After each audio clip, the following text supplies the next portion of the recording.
Kembali lagi di Cerita Cinta Channel. Jangan lupa like, comment, and subscribe ya. Terima kasih. Pagi hari.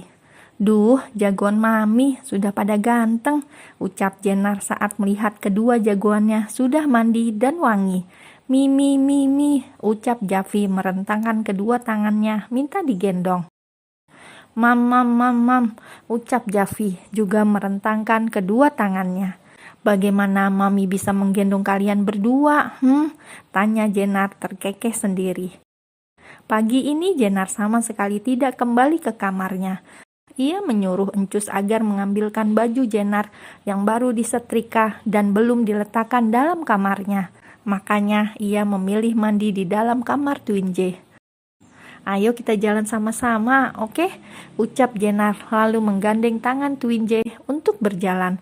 Untungnya Twin J sudah lancar berjalan, jadi Jenar tidak terlalu kerepotan, sedangkan Encus hanya mengikuti dari belakang.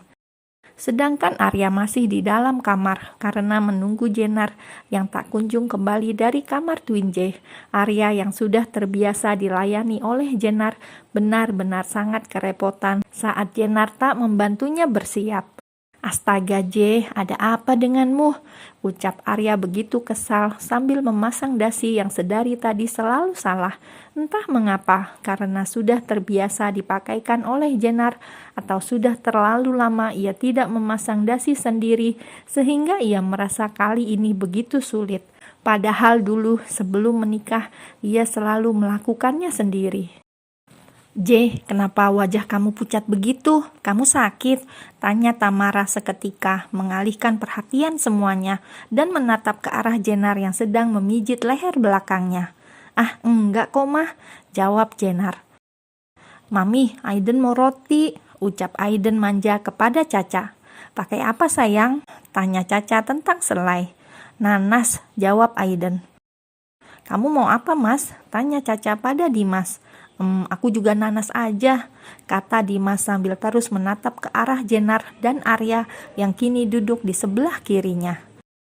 Duh, yang punya mami baru, manjanya gak ketulungan, cibir Bian. Biarin, iri, bilang bos, jawab Aiden sambil memakan rotinya. Cih, sorry ya, gue bukan anak kecil, kata Bian. Adi dan Tamara merasa sangat senang melihat Caca dan Aiden yang begitu dekat dan sudah seperti ibu anak kandung. Jenar, panggil Caca saat melihat Jenar malah memejamkan matanya sambil memijit kepalanya. Ayo oke? Tanya Caca lagi. Jenar melirik ke arah Arya yang masih fokus dengan sarapannya. Lalu ia tersenyum ke arah Caca dan Tamara yang nampak sangat khawatir dengannya. Jenar akan melihat Twin J dulu ya, Mah, Pah. Jenar mulai memundurkan kursinya, lalu berjalan perlahan menuju taman di mana Twin J tengah bermain. Tapi kamu belum sarapan, J, kata Tamara. Jenar belum lapar, Mah. Bentar ya, sepertinya Twin J nangis, ucapnya lalu pergi. Astaga, ini kenapa kepala rasanya kayak mau pecah sih? Ucap Jenar yang kini malah memilih mendudukkan dirinya di kursi di teras dan menyandarkan kepalanya pada dinding. Arya, kamu ada masalah apa sih sama Jenar? Tanya Tamara. Gak ada mah, jawab Arya singkat. Gak mungkin gak ada, tapi kamu cuek begitu sama Jenar. Kamu gak lihat wajahnya pucat begitu, kata Tamara. Mah, Arya nggak tahu, dia sendiri yang mendiamkan Arya dari kemarin. Dan bahkan pagi ini dia tidak kembali ke kamar. Dia malah milih tidur sama anak-anak, ucap Arya kesal. Jenar nggak mungkin kayak gitu kalau nggak ada penyebabnya, ucap Caca keceplosan, ikut berkomentar. Lalu sedetik kemudian ia menutup mulutnya dengan kedua tangannya lalu menunduk tidak enak. Nah benar itu kata Caca, Jenar tidak mungkin begitu kalau tidak ada penyebabnya, ucap Tamara menatap tajam ke arah Arya. Sudahlah mah, Arya berangkat dulu, ucap Arya lalu segera pamit ke kantor karena ia harus menerima laporan dari Arlan. Maaf mah kalau Caca ikut bicara tadi, ucap Caca. Santuy aja Ca, di sini semua orangnya slow, jawab Bian terkekeh melihat sikap Caca yang jaim. Benar kata Bian, kamu di sini bebas berkomentar apapun yang sekiranya menurut kamu benar. Tidak usah jaim di sini, semua orang welcome sayang, kata Tamara membuat Caca terharu. Aiden, ayo kita berangkat, kata Dimas yang sudah selesai dengan sarapannya. Anak tuyul gak bareng gue? Tanya Bian. Om Bian naik apaan? Tanya Aiden. Motor, jawab Bian. Kuy, Aiden langsung semangat bila naik motor dengan Bian. Kamu bareng Om Bian? Tanya Dimas dibalas anggukan oleh Aiden. Ya sudah, kamu hati-hati, kata Dimas. Pah, Mah, kami berangkat. Ayo sayang, ajak Dimas pada Caca. Mah, Pah, kami pergi dulu ya, ucap Caca yang akan ikut Dimas ke kantor dan kuliah nanti siang. Lo ada masalah apa sih sama Jenar? Tanya Dimas yang kini memasuki ruangan Arya. Nggak ada, jawab Arya singkat sambil meneliti beberapa berkas. Arya, tekan Dimas. Nggak ada apa-apa bang, dia aja kali yang lagi jenuh, ucap Arya tanpa menatap ke Dimas. Dia yang jenuh atau lo yang jenuh? Ucap Dimas dingin. Dek, seketika Arya menghentikan aktivitasnya, lalu ia menatap ke arah Dimas yang kini tengah menatapnya dengan wajah datar. Bang, ucap Arya pada akhirnya. Apa? Tanya Dimas. Arya menghembuskan nafasnya dengan kasar, lalu ia menyandarkan kepalanya pada sandaran kursi. Ngomong sama gue, ucap Dimas.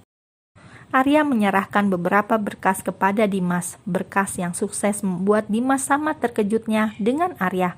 Namun Dimas tidak mengambil pusing. Lalu, tanya Dimas sambil menyerahkan berkas itu kembali pada Arya.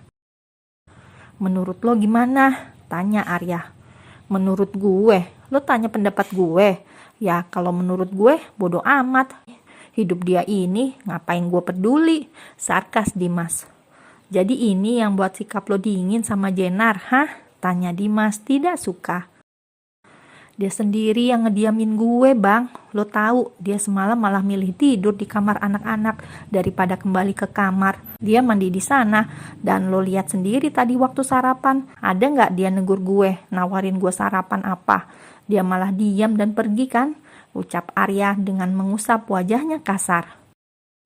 Kalau semisal orang dari masa lalu Jenar datang dan ganggu pikiran Jenar, apa yang akan lo buat? Tanya Dimas. Ada kalanya seorang perempuan itu diam, Ar. Bukan karena ia marah, tapi karena dia lelah. Lelah kau abaikan dan lelah berbicara. Karena saat dia sudah berbicara, maka hanya akan ada pertengkaran dan luka yang semakin dalam. Ucap Dimas membuat Arya terdiam. Bang Dimas ngomongnya jelek banget, ucap Arlan yang entah sejak kapan sudah berada di belakang Dimas. Oh, itu bukan omongan gue, tapi istri gue, ucap Dimas terkekeh. Yaps, itu adalah kata-kata dari Caca tadi pagi saat mereka membahas Arya dan Jenar. Eyalah, kirain dari abang sendiri, ucap Arlan. Tapi emang bener sih bang, cewek gue juga sering gitu. Kalau gue terlalu sibuk sama pekerjaan, dia cuma diem, dan diem. Tapi gue mencoba peka. Sebagai laki-laki sejati, gue berusaha mempertahankan hubungan gue daripada sibuk mikirin masa lalu. Ucap Arlan sambil sedikit melirik ke arah Arya. Nah, cakep, kata Dimas. Oh iya Arlan, gue ada kerjaan sedikit sama lo. Ucap Dimas lalu langsung merangkul bahu Arlan dan membawanya keluar dari ruangan Arya. Sedangkan di dalam ruangan, Arya terdiam mencerna setiap sindiran dan sindiran yang diucapkan oleh Arlan dan Dimas. Ngapain sih lo cari tahu masalah begituan? Tanya Dimas dengan menatap tajam ke arah Arlan. Saat ini mereka tengah berada di ruangan Arlan. Heis, dia yang minta bang, kata Arlan. Ya, tapi kenapa lo mau, Ogep? Ucap Dimas. Tuntutan pekerjaan, bang, kata Arlan. Gua mau nolak, gak bisa. Lo tahu gak sekarang, Jenar lagi ngediemin itu anak, kata Dimas. Hah, serius? Kenapa? Tanya Arlan. Ya menurut lo? Tanya Dimas balik. Gua rasa gara-gara Tata. Iya gak? Ucap Arlan. Dodol pakai nanya, sungut Dimas kesal. Jangan sampai mama atau papa tahu masalah ini. Atau lo dalam bahaya, Lan, ucap Dimas. Glek, Arlan menelan salivanya dengan susah saat mendengar nama orang tua Dimas dan Arya. Terus gimana, Bang? Tanya Arlan. Emang dia di mana sekarang? Tanya Dimas. California, jawab Arlan. Apakah Arya mau ke sana? Tanya Dimas. Entahlah, jawab Arlan dengan mengedikan bahunya.